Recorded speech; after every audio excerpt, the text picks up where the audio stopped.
दोस्तों जानते हैं महंत शंकर जोगीनाथ जी से कि यहाँ की क्या महत्ता है। आपको विस्तार में बताएंगे महंत शंकर जोगीनाथ जी। सब तो पहले मैं ਤੁਹਾਡਾ स्वागत करता हाँ चैनल वाले का जिन्होंने इतने आके अपना कीमती वक्त कट के चरपरनाथ बाबा की तपोभूमि दस्तक किया और दर्शन के लिए आए ना।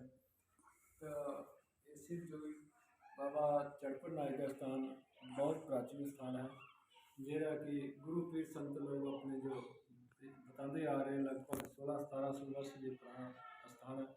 नाथ संप्रदाय के नाल जे जुड़े हुआ है। नाथ संप्रदाय जो आदिकाल से है, गुरु गोरखनाथ की संप्रदाय जिन्होंने ये नाथ संप्रदाय चलाई थी। आदिनाथ स्वयं शिव भोलेनाथ जिन्होंने ये नाथ संप्रदाय जो चलाई थी। तो ये सिद्ध जोगी चरपन नायक के जो स्थान है इसका स्थान का मिलन मणिमेश संबंधित भी है।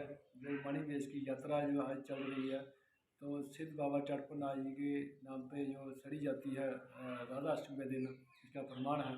तो सिद्ध जोगी चरपन नायक ने मणिमेश की यात्रा की खोज भी की थी। तो आज जो संगत दर्शन करने के लिए जाती है वहीं के राजा साहबदेव बर्मन को बाबा जी ने आशीर्वाद दिया। उनका राजवंश आगे चला, उनके कुल गुरु और अध्यात्म गुरु हुए। काफ़ी टाइम बाबा चरपन नाथ जी चंबा में भी क्षेत्र में रहे हैं। तो आज भी उनका धुना चंबा में चलता है। तो सिद्ध बाबा चरपन नाथ जी ऐसे मौके पे जब उनका मन किया भ्रमण करने को और आकाश मार्ग उड़ते हुए इस डिस्ट्रिक्ट पठानकोट के एरिए में पड़ता है गांव कटारचक। इस स्थान पर जब पहुंचे तो ये स्थान लगभग ज़मीन जो खेती बाड़ी होती थी ज़मीन में लोग खेती बाड़ी करते थे।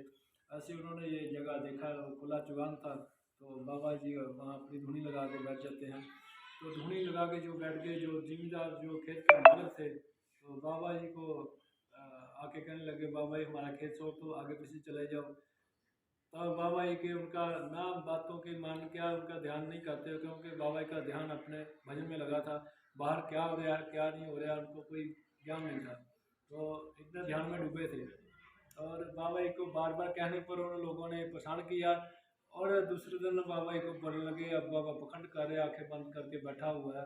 इनके ऊपर सुहागा चढ़ा दिए बैल समेत बाबा जी को जो जमीन समझ करता सुहागा बैल समेत सुहागा उनके ऊपर जो दिया लगा दिया। जब बाबा की समाधि खुली तो खुली उन्होंने फिर बाबा चरपन नायक ने फिर भी भक्तों से कहा कि मेरे को परेशान मत करो मैं भजन कर रहा हूँ और समय आने के मैं जहाँ चला जाऊँगा बैठा तो नहीं रहूँगा। कहते बाबा सुबह तक ये खेत छोड़ दो नहीं तो रात को आपको यहाँ आके धक्के दे के बाहर निकालेंगे। तो बाबा ने सोचा ये नास्ते लोग हैं गुरु भी संतों को नहीं मानते तो अगर इनको समझाया नहीं जाएगा तो ये आने वाली पीढ़ी और खतरनाक होगी। तो समझाना तो संतों ने किसी लाठी के डांग से छोटे से नहीं है समझाना तो अपने ज्ञान से समझाना है ज्ञान देना है। तो सिद्ध बाबा चरपन नाथ जी ने रात 12 बजे के करीब 4 बजे तक हिमाचल से वन इकट्ठा करना शुरू किया। जो ये लगभग हिमालय से वन आया जहाँ 90-90 फीट के 100-100 फीट के वृक्ष यहाँ जड़ समेत उड़ उड़ के यहाँ आने लगे और कई जंगली जानवर पेड़ पौधे जहाँ हिमाचली जिला का कोई ज्ञान नहीं है किस प्रजाति के ये पेड़ हैं जड़ी बूटियाँ जंगली जानवर यहाँ आने लगे। तो बाबा के यहाँ लगते लगते यहाँ लगभग 30-35 एकड़ भूमि में यहाँ वन खड़ा हो गया।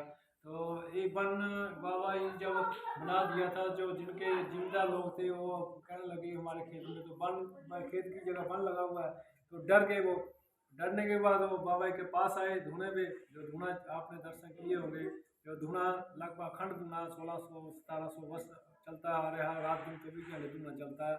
तो जो बाबा जी के जो जिम्मेदार जो लोग थे मालिक थे वो बाबा के पास आए। बाबा ने उनको दर्शन नहीं दिए और दर्शन नहीं दिए आकाशवाणी के तरह से कह दिया कि जंगल की लकड़ न छेड़ना कोई इस नुकसान मत पहुँचाना नहीं तो आता आपके घर का आसपास किसी का नुकसान पहुँचाएगा उसमें नुकसान होना शुरू हो जाएगा। मानो उसके घर में कला क्लेश से बीमारी रोग लगना शुरू हो जाएंगे। तो ऐसे बाबा जी ने उनको इस जंगल को श्राप भी दिया हुआ है। हाँ एक चीज़ जो कह दिया उन्होंने कि ये बाबा की जंगल की लकड़ है सिर्फ केवल शमशान भूमि में काम आ सकती है। मुर्दा कोई आदमी खत्म हो जाता है और शमशान में बरती जा सकती है। तो सिद्ध बाबा चरपन नाथ जी स्थान बनने के कारण इस जगह का नाम जो बना एक रात बनने के कारण चरपन भी नाम पे प्रसिद्ध हुआ। आज जो संसार में नाम लिया जाता है चटपबणी नाम पे ये प्रसिद्ध है। और जी बाबा सुहागा चढ़ा दिया था, कुछ दिनों के बाद ज़मीन से जल निकलना शुरू हो गया था, क्योंकि बाबा के घुटने ज़मीन से धंसे थे उस टाइम, उनका खून रक्त से बहा था जहाँ। तो बाबा के वो जो कुंड बने हुए जहाँ, तो कुंडों में जहाँ बाबा ज़मीन से जल अपने आप निकलता रहता है और कभी बढ़ता था कभी कम होता रहता था। उनकी माया है बाबा जी की। 9 नाथ 84 सिद्धों में से बाबा जी का नाम दर्ज है। तो पुरातन इतिहास, तो ये कुंडों में विशेषता है, बाबा जी ने सेवा दिया, जो यहाँ स्नान करेगा उनके खाज फोड़ा फिंसी कोड़ मौका ददरी ठीक हो गए। जिसके कोई भी कुछ तरह की बीमारी है, शरीर की बीमारी है, दर्द हैं, या किसी तरह लगाया होता है किसी को, वो भी यहाँ आके नहाता स्नान करता है, बाबा की कृपा से ठीक होता है। 5 एतवार जो माई आती हैं माता बहन की, जिनके संतान उत्पादन नहीं होती है, वंश नहीं आगे चलता है, जो माता बहनें यहाँ 5 एतवार स्नान करने के उपरांत उनके गोद हरी होती है, बाबा की सेवा, उनके घर बच्चे होते हैं। तो ये बाबा का जो धुना चलता है, इसकी खास चीज़ ये है कि धुने की कभी जो लकड़ चलती है, इसका कभी कोयला नहीं बनता, इसकी बहुत ही बनती है, जो भक्तों को प्रसाद रूप में दी जाती है। चमत्कार बहुत ही, जो अपने घर में लेके जाता है, उनके घर में कष्ट क्लेश दुख दूर होते हैं, बद बुलावा दूर होती है, जिनके कोई लगा होता है वो भी दूर होते हैं, कृपा बाबा की भी कृपा बनती है। तो यह ये सिद्ध बाबा चटपनाई का इतिहास, जो पुरातन इतिहास है, उनका शरीर उन्होंने बाबा जी ने समाधि नहीं ली है, जहाँ बाबा जी का लोक गुप्त है, अजर अमर है।